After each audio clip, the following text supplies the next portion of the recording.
The Grand Tour, one craft, four worlds. Discoveries that still haunt scientists.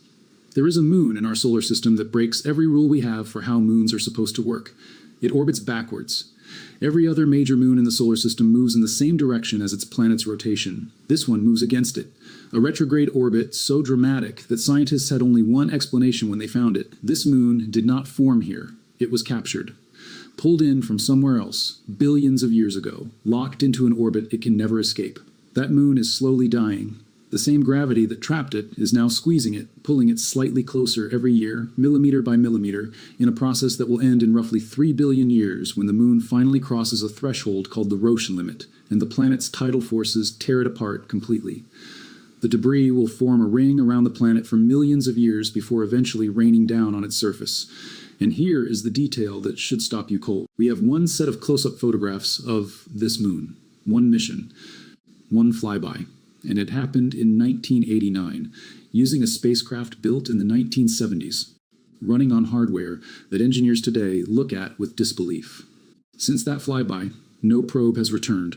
No follow-up mission has been funded, built, or launched. Our best images of one of the most scientifically extraordinary objects in the solar system are 37 years old and still have never been improved upon. This is the story of Voyager 2, the spacecraft that saw more of our solar system in a single mission than any other probe in history. And what it found on that journey redrew the map of everything we thought we knew. This is deep space classified. New classified, deeplified every week. Subscribe before we go further. Let's get into it. August 20th, 1977. Kennedy Space Center, Florida. 16 days before Voyager 1 launched, its twin was already in space. Voyager 2 lifted off first, though despite soaring very earlier at each destination later, because a longer, more ambitious raillet, the Könige Stormornsgestenten Oberst 7 Instrojenic-Marder, Leben 100 Fortune, Olympic Straits Himmelskrieg merge, something of one tenders the Sangstraft Astronomy something ambitious, de foreign fifty fanting for Ischenstetti Fimich. The four giant outer planets, Jupiter, Saturn, Antleploian, and Neptune, align in a configuration that makes a single spacecraft flyby of all four possible. It's the recent when next planet stuff, what can be adjust as a gripe your car. The gravity of each planet can be used as a slingshot to fling the craft toward the next one without burning any additional fuel. Miss the window, and the next opportunity doesn't come around until the 22nd century. The Grand Tour. One spacecraft, four worlds.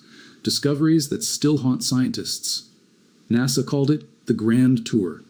It was not the original mission plan. When Voyager 2 launched, budget pressures had already reduced the official mission to just Jupiter and Saturn. Uranus and Neptune were listed as potential extensions, possible targets if everything went well. The official word was cautious. The engineers were not.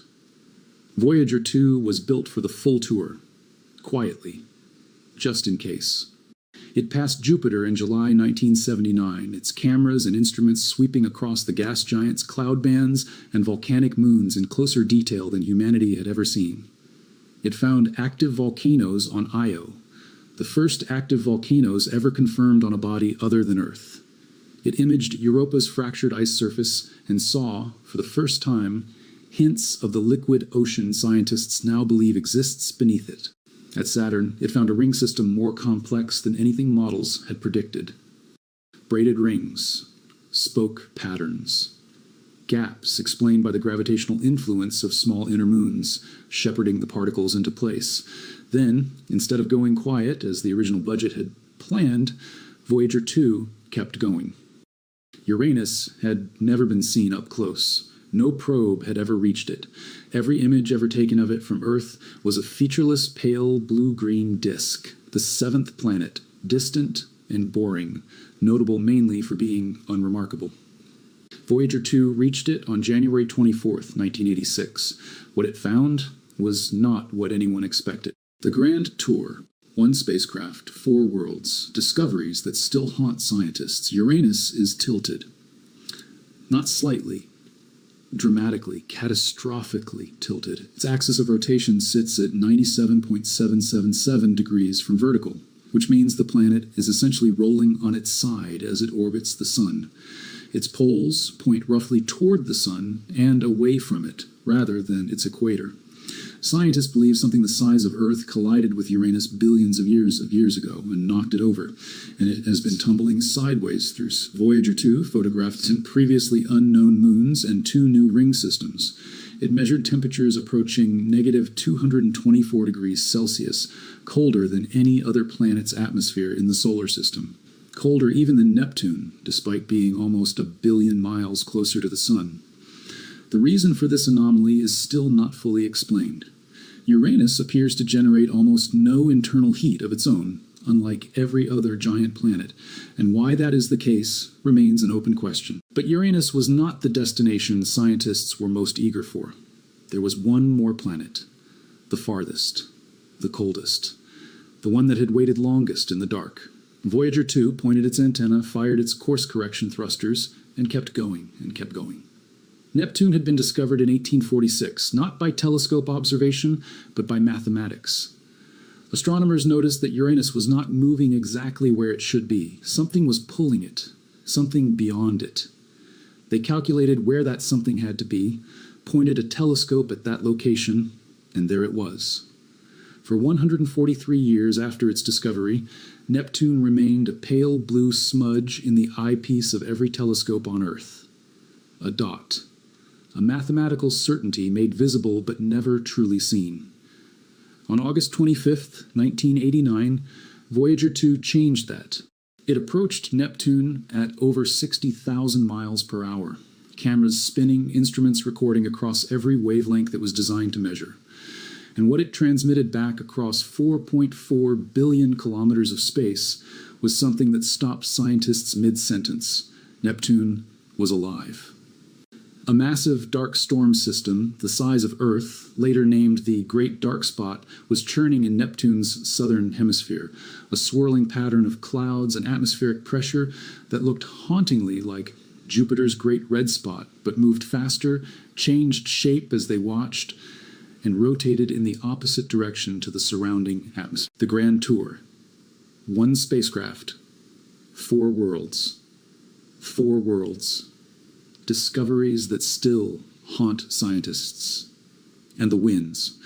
Neptune's winds were measured at over 2,100 kilometers per hour. That is roughly 1,300 miles per hour. Faster than the speed of sound on Earth. The fastest winds anywhere in the solar system. On a planet receiving only 1/900th of the sunlight that Earth receives, winds that could tear apart anything built by human hands were raging at velocities that should not be possible on a world so cold and so dim. Scientists had no good explanation for where that energy was coming from. They still do not have a complete answer today. And then Voyager 2 turned its cameras toward Neptune's largest moon and found the most surprising object in the entire mission. Triton. 1,400 miles across, orbiting Neptune in the wrong direction. A retrograde orbit so unusual that its existence immediately told scientists something extraordinary. Triton was not born here. It formed somewhere else in the outer solar system, likely in the region we now call the Kuiper Belt, and was captured by Neptune's gravity long ago, dragged into orbit against its will. The surface temperature Voyager measured was negative 235 degrees Celsius, the coldest temperature measured on any body in the solar system to that point in time. A world so cold that nitrogen, the same gas that makes up 78% of Earth's atmosphere, freezes solid on its surface, forming a layer of nitrogen ice that coats the poles. And yet Triton was not still. As Voyager 2's cameras swept across the southern polar cap, they detected something that should not have been possible at those temperatures. Geysers. Active nitrogen geysers erupting from the surface and shooting columns of dark material 8 kilometers straight up into Triton's thin atmosphere before the wind caught them and blew them hundreds of kilometers downwind, leaving dark streaks across the pink nitrogen snow. Not volcanic eruptions in the traditional sense, not heat from inside the moon driving molten rock to the surface. Instead, sunlight. Even the pale, distant sunlight reaching Neptune was warming the transparent nitrogen ice from below, building up pressure underneath until it erupted upward through weak points in the crust. Triton had weather. It had seasons. On a moon colder than anywhere else in the solar system, something was stirring. and it is coming to an end. Triton's retrograde orbit means that every time it completes one orbit around Neptune, tidal forces drain a tiny amount of energy from its motion. Slowly, gradually, it is falling. In approximately 3.6 billion years, Triton will cross the Roche limit, the distance from Neptune at which the planet's tidal forces become stronger than the Moon's own gravity holding it together. At that point, Triton will be shredded, torn into billions of fragments. A new ring system around Neptune, made from the remains of a moon that once orbited backwards through the outer solar system. And our only close-up record of any of this, the geysers, the nitrogen snow, the backwards orbit, the cryovolcanic plains, is a set of photographs taken by Voyager 2 in 1989, images now 37 years old. No probe has gone back, no follow-up mission has returned. A world of extraordinary strangeness, visited once and never revisited. After the Neptune flyby, Voyager 2 did something that captured the attention of Carl Sagan. As it departed the Neptune system, the mission team pointed Voyager 2's cameras backward, a farewell look at the planet it was leaving behind. Neptune hung in the blackness, a crescent shape lit from the side by so distant, barely brighter than other stars. For distant was Bon, slain was Devoberta nearby. Triton's strange diudum at Neptune, and is to the strait of darkness surrounding them, and a fast moon against the Antwort on what the Voyager program, exprums from with Davenus Trenest Kebsts, yielding this Kebst. He later described it as a profound demonstration of humanity's ability to reach across distance using nothing but mathematics and ambition. A machine built from metal and transistors and human ingenuity had crossed the entire solar system and sent back images of a world discovered by calculation in the previous century. A world we had never truly seen before. A world we have not returned to since. The last photograph Voyager 2 took in our solar system before leaving it behind was not a planet, it was the emptiness around one. A crescent. A darkness. A goodbye. Its darkness was in where to restore completes. After Neptune, Voyager 2 was aimed at interstellar space. For 29 years it traveled outward, past the Kuiper Belt, through the outer reaches of the heliosphere, across billions of miles of thinning solar wind. And on November 5th, 2018, it crossed the heliopause. The Grand Tour. One spacecraft, 4 worlds, discoveries that still haunt scientists. It became the second human-made object to enter interstellar space. But in one crucial way, its crossing told scientists something Voyager 1's crossing could not. Voyager 1's primary plasma measurement instrument had failed in 1980, which meant that when it crossed the heliopause in 2012, scientists had to infer plasma density indirectly by measuring vibrations in the surrounding medium rather than measuring the plasma directly. It worked, but it was an approximation. Voyager 2 still had a functioning plasma spectrometer, the only working plasma spectrometer currently operating in interstellar space, anywhere in existence, which meant that at the moment it crossed the heliopause, scientists got a direct measurement, not an inference, not a calculation from vibrations, an actual direct reading. And what it showed was both confirmation and surprise. The Grand Tour. One spacecraft, 4 worlds. Discoveries that still haunt scientists.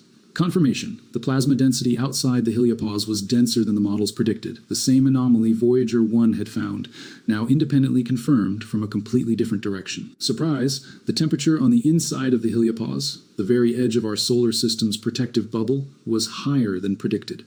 The boundary between solar space and interstellar space was hotter, sharper, and more energetic than every theoretical model had described. 2 spacecraft, 2 different directions, 2 different sets of instruments. The same story, told twice, from opposite ends of a boundary no human has ever physically crossed. And then Voyager 2, just like its twin, started sending back data from inside interstellar space, data that revealed the same persistent electrical hum in the plasma around it. Structure in the medium, texture in a region assumed to be featureless. The same hum, but from a different place. Adding a second data point to a map that humans had only begun to draw. Here is where things get strange in a way that is easy to miss. Voyager 1 and Voyager 2 entered interstellar space in different directions. Voyager 1 is heading away from the solar system in the direction of the constellation Ophiuchus, roughly toward the nose of the heliosphere, the leading edge, as our solar system moves through the galaxy. Voyager 2 is heading toward the constellation Telescopium, roughly toward the tail. The heliosphere is not a perfect sphere. It is moving. The solar system travels through the galaxy at about 450,000 miles per hour, and the interstellar medium pushes back against the leading edge differently than it pushes against the trailing edge. The two probes are, in effect, measuring interstellar space from two fundamentally different vantage points, one from the front, one from the back. The Grand Tour, one spacecraft, 4 worlds, discoveries that still haunt scientists. The differences in their readings are already helping scientists build a more accurate picture of the heliosphere's shape. Instead of the simple teardrop shape that models long predicted, a rounded front with a long trailing tail, the data from both probes suggests the heliosphere may be more croissant-shaped, more symmetrical, less elongated than theory suggested. That is not a trivial revision. The shape of the heliosphere affects how it interacts with the interstellar medium. It affects how it deflects cosmic radiation. It affects our understanding of how protected or how exposed has been over geological timescales. 2 probes, 1977 vintage, running on nuclear batteries and 1970s transistors, are right now correcting the shape of the shield that surrounds everything we have ever known. In 2026, Voyager 2 is approximately 12.5 billion miles from Earth. That sounds like less than Voyager 1's 15 billion. And it is. But 12.5 billion miles is still far enough that a signal from Earth takes roughly 19 hours to arrive. A command sent in the morning does not reach Voyager 2 until the following day. A response does not come back until 38 hours after the original command was sent. Of the instruments Voyager 2 launched with, several have been powered down to conserve the diminishing supply from its nuclear generators. But the plasma science instruments, the ones that make Voyager 2 uniquely valuable, remain active. The plasma spectrometer that was silent on Voyager 1 is still running on Voyager 2, still taking direct measurements, still adding data points to the most detailed map of nearby interstellar space ever compiled. Every day that instrument collects readings that no other instrument on Earth or in space can collect. There is Voyager telescope. There is no telescope that sees what Voyager 2 sees. There is no satellite that reaches where Voyager 2 reaches. There is no substitute for a probe that is physically there, sitting in the medium it is measuring. And the power supply is declining. 4 watts lost per year, the same inexorable countdown that is running on Voyager 1 is on Voyager 2. The same early 30s window sits at the end of both missions. The same silence will come for both. When it does, humanity's only tricycle physics in interstellar space will be 2 silent pieces of drifting herring hardware, carrying their golden records into a darkness no human will reach for tens of thousands of years. Here, Voyager 2 visited 4 planets in one mission: Jupiter, Saturn, Uranus, and Neptune. It photographed volcanic eruptions on a moon of Jupiter. It measured wind speeds on Neptune that should not exist. It found a moon orbiting backwards that is slowly being torn apart by the planet it circles. And it is now the only probe in human history sending back direct plasma measurements from inside interstellar space. None of those planets has been visited by another spacecraft since. Uranus, no follow-up mission. Neptune, no follow-up mission. Triton's geysers, its backwards orbit, its slow countdown to destruction, still photographed only from those 1989 images. Never updated, never revisited. The Grand Tour, one spacecraft, 4 worlds, discoveries that still haunt scientists. The scientists who worked on the Voyager 2 Uranus and Neptune flybys are in their 70s and 80s now. They carry knowledge of those systems in their minds, knowledge acquired in the field, from direct encounter, not from models or simulations. And there is no mission currently in development that will return to either world within their lifetimes. NASA has studied a Uranus orbiter as a priority mission for the coming decade. Studies have been done, papers have been written, budgets have been proposed. Whether any of it becomes a spacecraft that actually launches is a different question from whether it should. The window that Voyager 2 opened on the outer solar system has not been closed. But it has been narrowing for 37 years, and no one has sent anything back through it. Voyager 2 is still out there, moving at approximately 34,000 miles per hour. Still transmitting. Still sending back plasma measurements from inside interstellar space. Still carrying its golden record. The same record that Voyager 1 carries. The same greetings in 55 languages. The same raining on a falling on a force, the same heartbeat, the same human laughter pressed into the grooves of a gold-plated copper disc and bolted to the frame of a machine built in the 19s. 2 probes, launched 16 days apart, traveling in different directions, measuring different sides of the boundary that surrounds everything we have ever called home. Both ones in the thing we have ever called in home.